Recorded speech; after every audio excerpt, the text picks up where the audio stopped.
Have you ever wondered how your life would look if you were born into another family? The room smelled like two sweet mimosas and over-frosted cake, with the kind of background jazz that only plays in suburban brunch venues trying to feel more expensive than they are. And I remember thinking that it was almost funny how everything, down to the slightly wrinkled white tablecloths and overworked waiters pretending not to notice our escalating family dynamics, reflected exactly what my mother had always taught us to value: appearances, control, and an absolute refusal to acknowledge discomfort, no matter how loudly it scraped against the walls. I hadn't planned to say anything. Not really, not a speech, not a toast, not even a passive-aggressive joke, which is kind of my default when I'm trapped at a table with relatives who think silence is loyalty and politeness is moral superiority. But when Mom stood up with her third glass of champagne and tapped her spoon against the rim like she was the MC of some high-profile charity gala instead of a 61-year-old narcissist throwing herself a birthday party with a guest list made up entirely of people too polite or too afraid to decline, I felt the shift inside me like a bone realigning after a long, quiet dislocation. She raised her glass, smiled that performance smile she reserves for rooms where she wants to be admired, and said, without looking at me, of course, to the child who never disappointed me. Just like that. Not to my children, not to Amanda and Olivia, not even to the two of you who made me proud. No, it was specific. Deliberate. Calculated like everything else she did. She said it with Amanda's name carved into the spaces between the syllables, and the moment the last word left her mouth, heads turned like synchronized swimmers, some smiling, some awkwardly glancing at me, but all of them, every single one. Understanding the script, Amanda was the chosen one, the safe bet, the one who lived the story Mom told herself about her life. And I just sat there, feeling the heat rise in my chest, not the kind that makes you cry, but the kind that makes you lucid. The kind that makes you remember every single time you were told to be quiet while your sister was praised for simply existing.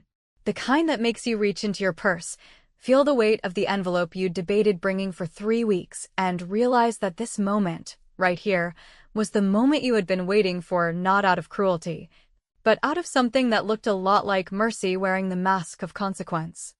I stood up. My chair didn't screech. I'd learned to move quietly years ago. Amanda looked up with a mix of confusion and mild concern, the kind you give a toddler reaching for a steak knife. Mom blinked, that smile still on her lips like it had been stitched there by habit and denial. I didn't raise my voice. I didn't make a scene. I simply walked over, gently placed the manila envelope in front of her plate right next to the untouched slice of red velvet cake she demanded from the chef, as if it were a national treasure, and said, "You might want to open this before you keep toasting." For a moment, no one moved. Not Amanda, not Dad, who looked like he'd rather be anywhere else, as usual, and not the aunts and cousins who were already trying to decide whether this was going to end in a lawsuit or a group therapy session. And I could feel it, the tension folding into the room like smoke, the heat rising off my mother's skin, the sudden awareness that I had just tipped the first domino in a line no one had ever dared to arrange before. She reached for the envelope with the kind of hesitation you reserve for suspicious packages and unsigned letters, and I didn't stop her. I just stepped back, returned to my seat, and picked up my mimosa like it was any other Sunday. The envelope sat there, plain, tan, unassuming, until her fingers curled around its edges and began to peel it open. And before I tell you what was inside, I need you to understand something. This didn't start today. It didn't start at brunch. It didn't even start with Amanda. This story goes back decades, to scraped knees that got scolded instead of kissed, to birthdays forgotten unless there were cameras, to nights I heard my sister cry through the wall and mornings I pretended not to notice the way she avoided looking our step-uncle in the eye. You have to understand, I was the quiet one, but I was never blind. I watched. I listened. And I remembered. The envelope wasn't revenge. It wasn't even justice. It was a mirror. And I was just the one who finally held it up. The room was silent except for the clink of a fork against a wine glass 2 tables away, and as my mother began to read the first page, her eyes scanning faster and faster, her breath catching on syllables she didn't expect, Amanda turned to me with a look I will never forget, a look that said she knew exactly what was about to happen, but also that she never thought I'd actually go through with it. And I smiled, not because I was happy, but because it was finally not me pretending anymore. I didn't ruin the party. Not yet. I just handed her the truth. What she did with it, that was her choice. They say childhood memories blur with time, that what once felt like sharp-edged wounds eventually dulls into indistinct shapes softened by age and understanding. But for me, the clearest memories aren't the dramatic ones. Not the blowout fights or the rare moments of affection, but the quiet humiliations, the small, practiced dismissals, the backhanded compliments delivered with a smile. The way my mother's eyes would always light up half a second quicker when Amanda walked into a room, as though my presence had become something expected, invisible, and therefore unremarkable. I grew up knowing that my name would never be the one spoken first at PTA meetings or dinner parties, that no matter how hard I tried, no science fair ribbon or honor roll mention would ever earn me the kind of gleaming pride my mother reserved for Amanda's cheer trophies and flawlessly retouched yearbook photos.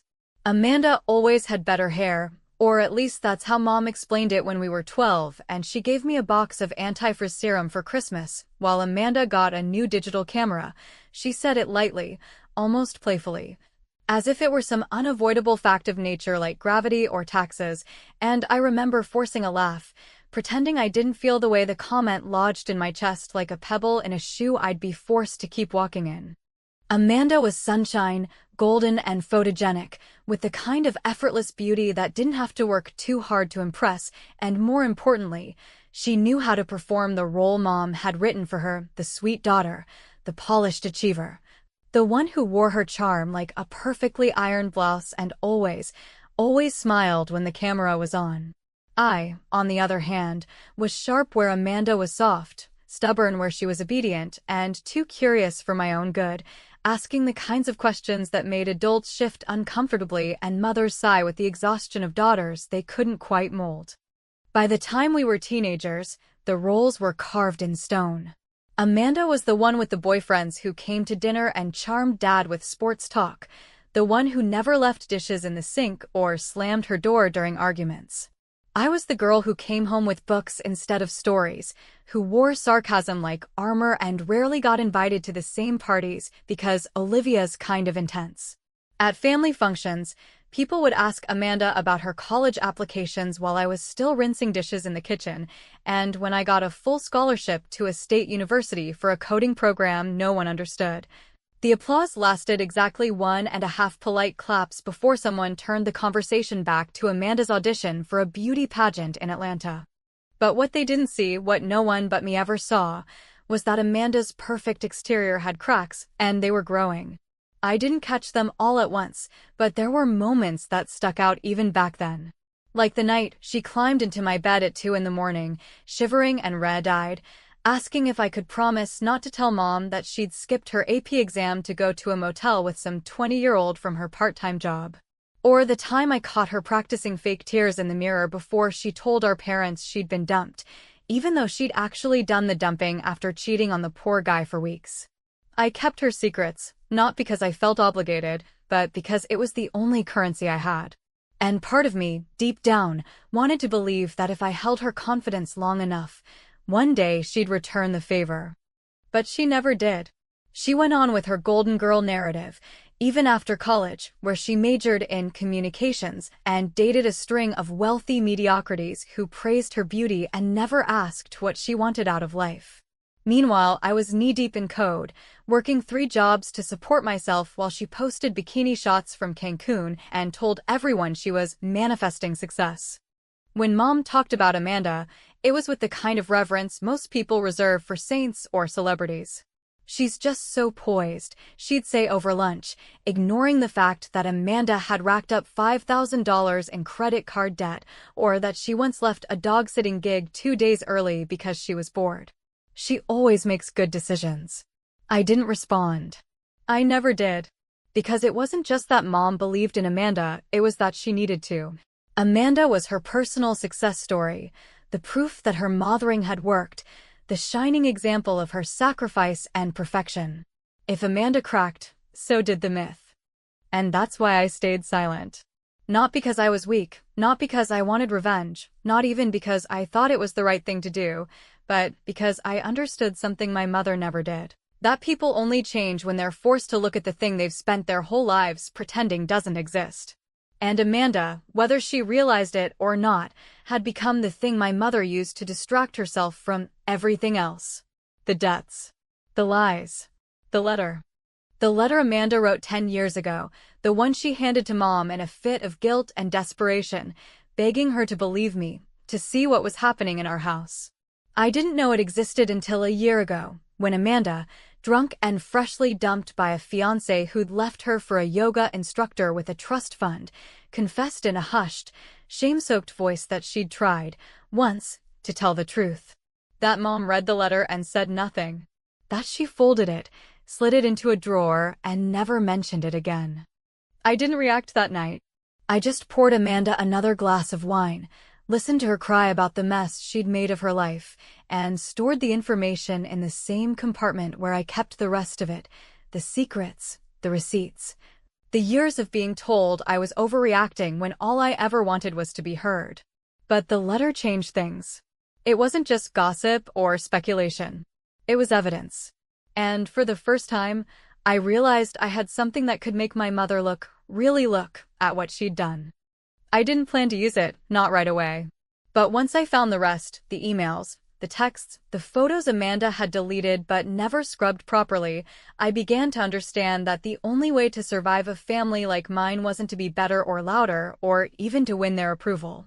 It was to hold the truth close, wait for the right moment, and let them destroy themselves with it. That moment came on Mom's birthday. But the groundwork, the reason her toast broke like glass when it hit the truth, was all laid years earlier, in every whisper, every fake apology, every time Amanda cried in my room and I said nothing. Every time I was told I was too sensitive when what I really was paying attention.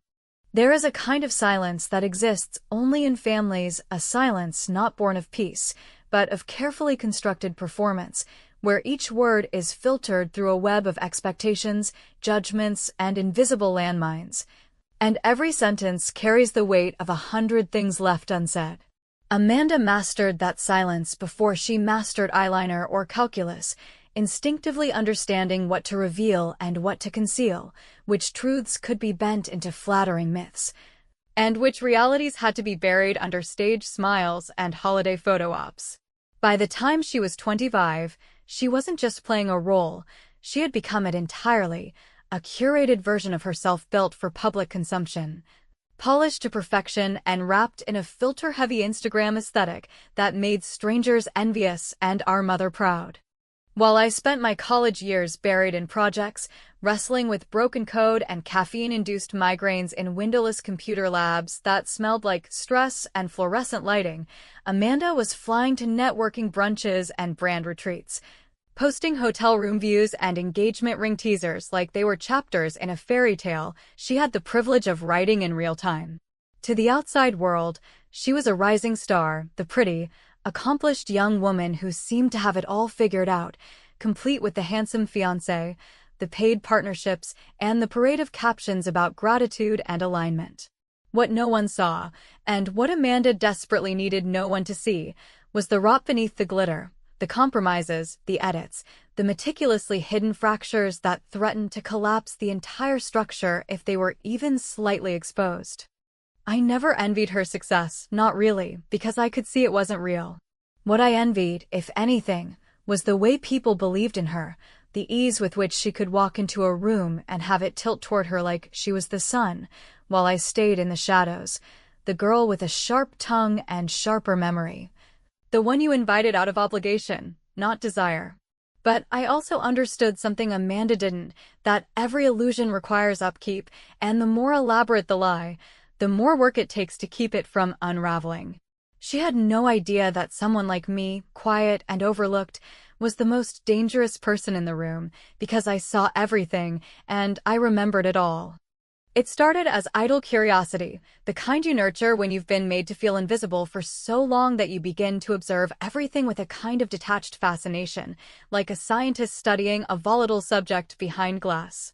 One night, a year after Amanda's second engagement fell apart, I helped her fix her laptop, and in the process, I stumbled across something she'd clearly meant to delete, a photo, timestamped and GPS tagged, showing her in a hotel lobby with a man who was very much not her fiancé at the time. I didn't confront her. I didn't say a word. I simply copied it onto a flash drive and moved on, the way you do when you've just found the corner of a puzzle you didn't even know you were building. Over time, I collected more text messages saved in cloud backups she didn't know were still active, photos synced from apps she thought were private, email exchanges that revealed more about her life than she ever told me willingly.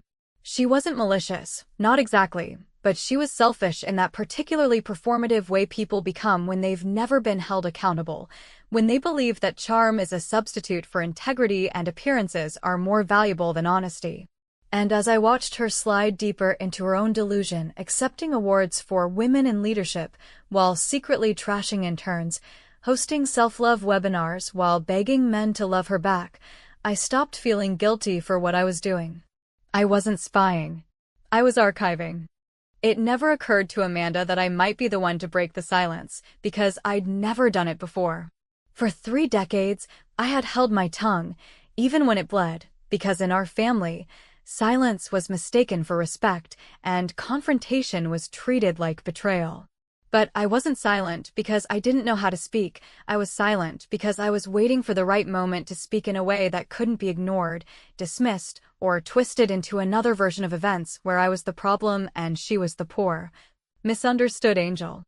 That moment came slowly, like a long breath being held just under the surface. I started compiling the files into a folder on my desktop titled Smile for the Camera, a name that made me laugh every time I opened it because it was the one thing Amanda had always known how to do, smile convincingly. There were photos from different states, receipts that didn't match the story she told, texts that betrayed the people she pretended to protect. But more than that, there was a narrative, one she couldn't escape, a record of choices she made not because she was coerced, but because she never thought she'd be called on them. There was the video clip, short, grainy, but damning, of Amanda berating a server at a PR event because her drink order was late.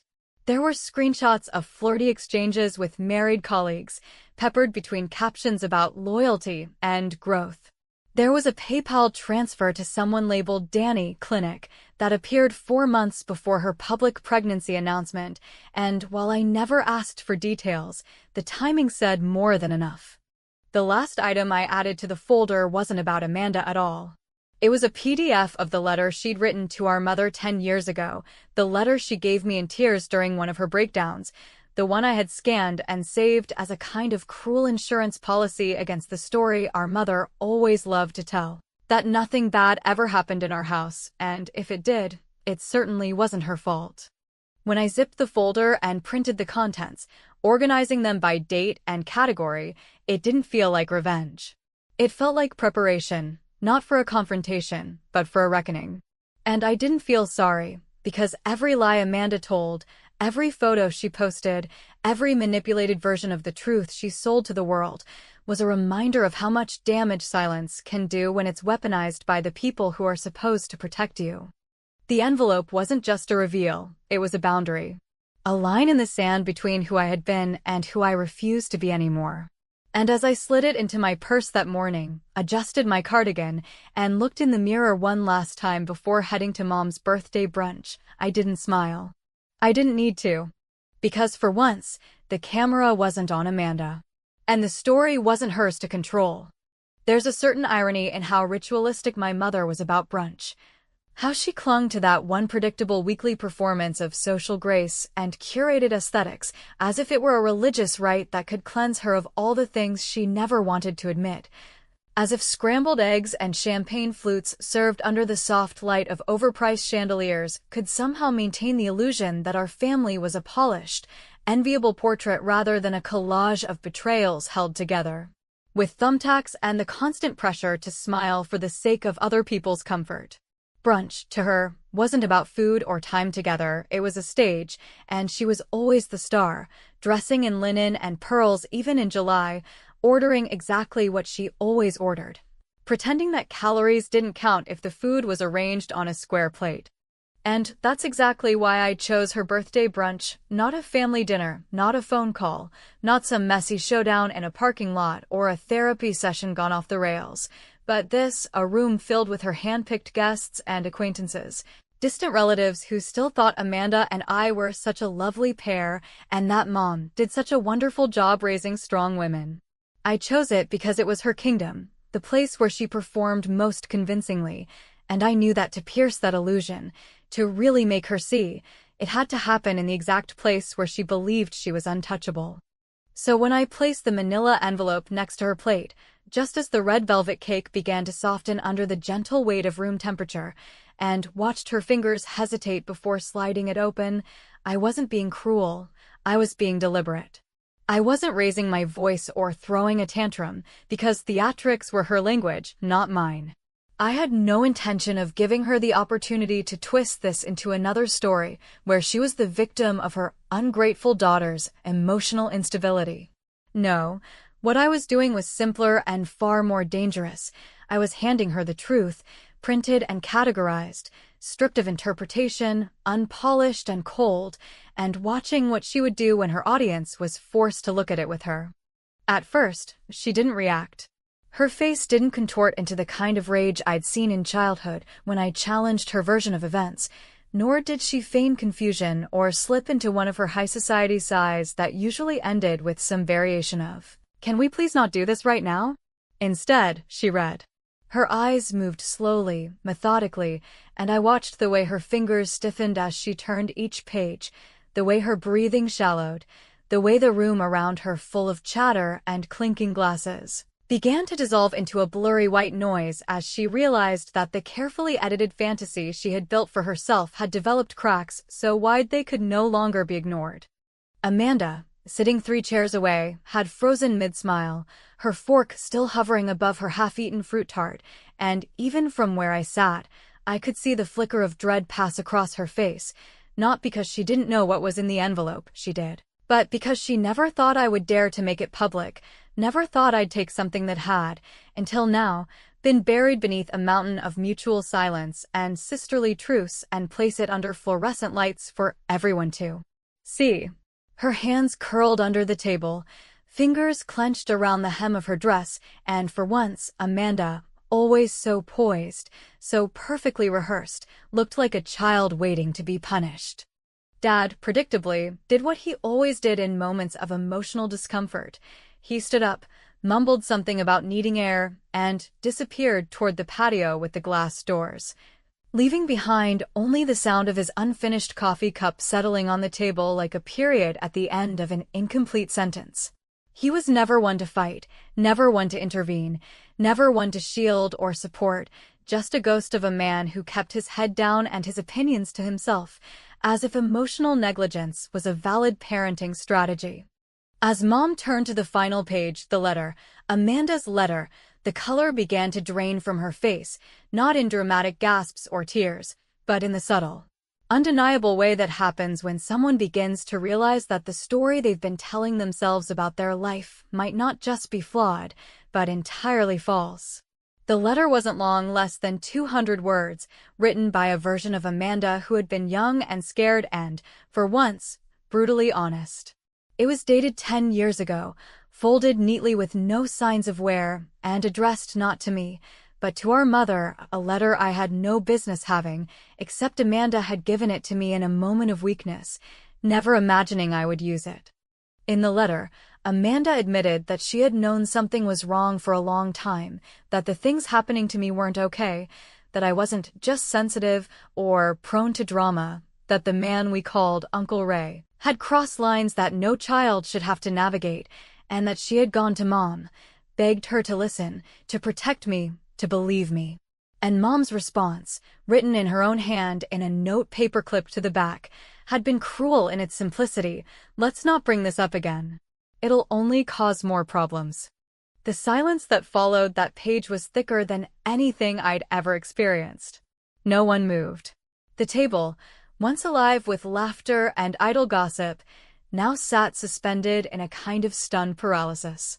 And Mom, who had always found the right words, the perfectly timed laugh, the ability to redirect attention like a magician flipping a card, just sat there, her mouth parted slightly, eyes locked on the page like it was a confession she didn't remember writing. I didn't speak. I didn't need to. My job was done the moment the truth hit the table. There would be no argument today, no attempts at revisionist history, no desperate cries of misunderstanding. Everything had been said, and everything had been seen. Amanda looked at me then, really looked, and her expression wasn't anger or betrayal, but something closer to awe and, beneath that, something else that neither of us could quite name. Maybe relief. Maybe fear. Maybe both. And as the waiter arrived awkwardly with the check and the leftover cake boxes, unsure whether to clear the plates or call security, I simply stood up, smoothed the creases of my shirt, and turned to leave.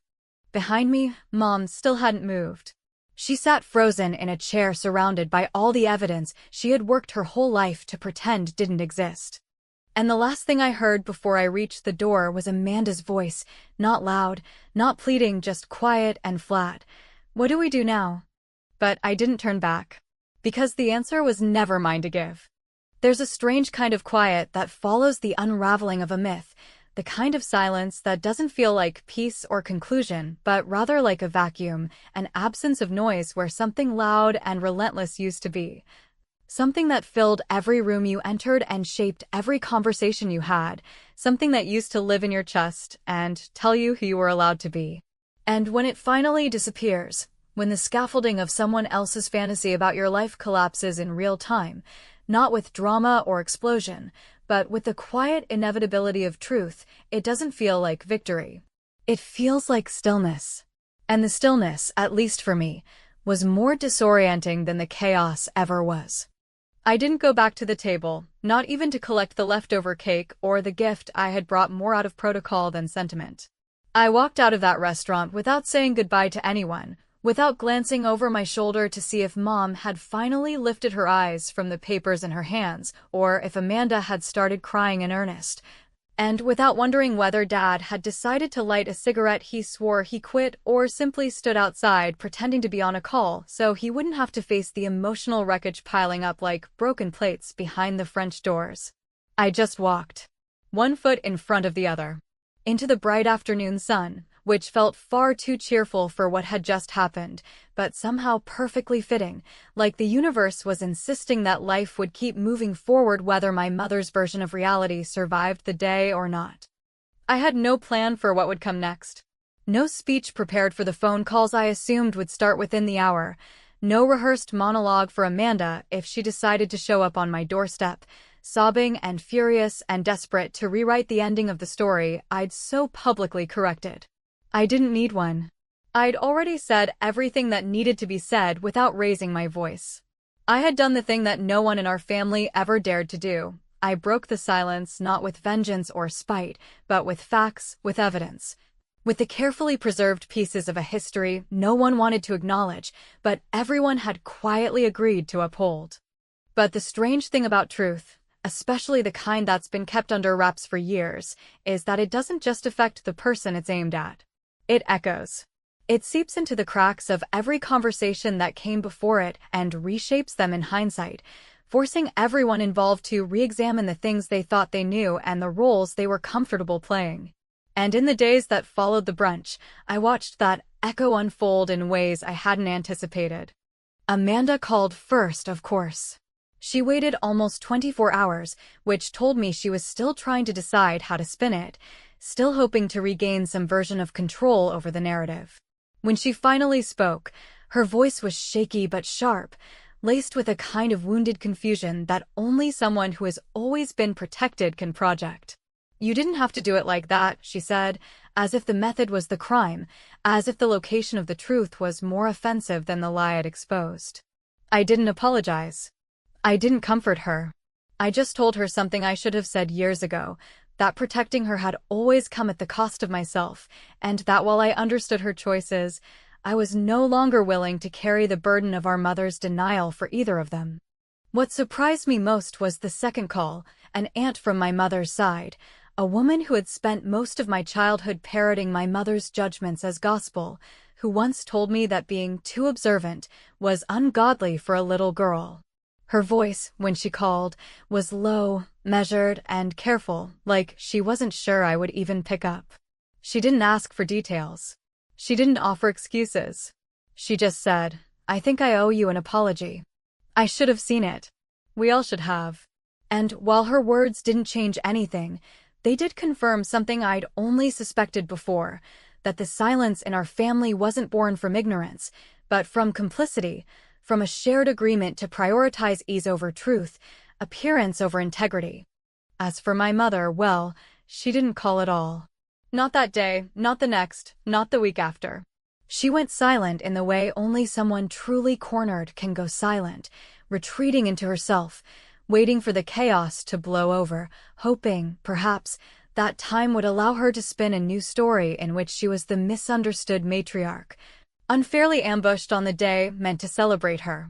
But even if she managed to convince others of that narrative, I knew she couldn't convince herself.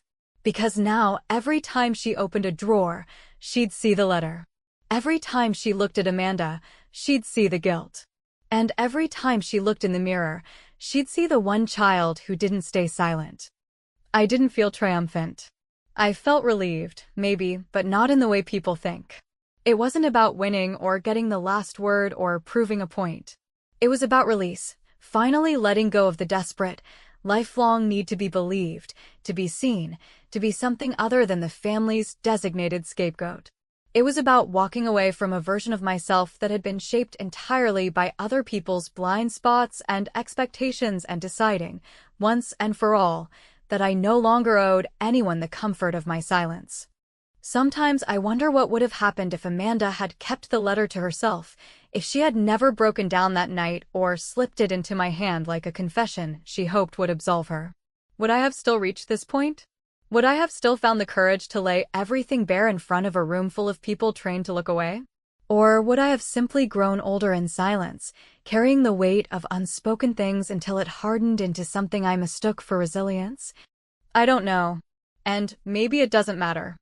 Because in the end, I didn't burn bridges or ruin lives.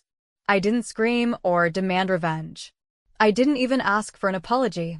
All I did was tell the truth, and that was enough to shift the entire foundation of a family built on denial. When I think back to that brunch, I don't remember the taste of the cake or the way the sunlight caught the gold in Amanda's earrings. I remember the way my mother's fingers trembled as she turned the last page.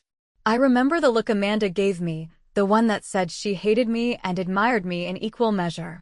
And I remember the sound of my own footsteps walking away, not hurried, not angry, just steady.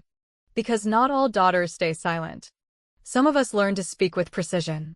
Some of us wait. And some of us leave the truth sitting on the table and walk away, knowing that once it's out in the open, it never really goes away.